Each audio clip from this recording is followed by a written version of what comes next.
குக்கசப் நேயர்களுக்கு வணக்கம். இன்னைக்கு நம்ம வீடியோல என்ன பார்க்க போறோம்னா, சுக்கு மல்லி காப்பி தாங்க. வாங்க எப்படி செய்றதுன்னு பார்க்கலாம். வெறும் முழு மல்லி இருக்கு இல்லையா? அத எடுத்து நம்ம 1 கப் எடுத்த கணக்கி, 1 கப் எடுத்து நல்லா வெறும் பாத்திரத்தில போட்டு வறுத்தெடுத்துக்கலாம்.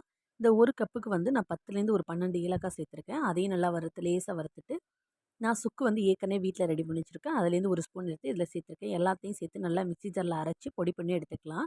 இப்ப காஃபிக்கு வந்து சுக்கு மல்லி காஃபிக்கு வந்து 1 டம்ளர் தண்ணிக்கு 1 ஸ்பூன் போட்டு நல்லா கொதிக்க விடுறேன். கொதிக்கும்போதே வந்து இது வந்து இனிப்பு சுவைக்கு வந்து நான் கொஞ்சமா வெல்லம் சேர்த்துருக்கேன். வெல்லம், நாட்டு சர்க்கரை சேர்த்தோம்னா, கருப்பட்டிலாம் சேர்த்தோம்னா, காஃபி வந்து ரொம்ப டேஸ்ட்டா இருக்கும். நான் இன்னைக்கு வெல்லம் தான் சேர்த்துருக்கேன். பாருங்க சேர்த்துடலாம். கொதிச்சு சுக்குமல்லி காஃபி வந்து ரெடி ஆயிடுச்சு. இது வந்து ரொம்ப சூப்பராவும், சுவையாவும் இருக்கும்.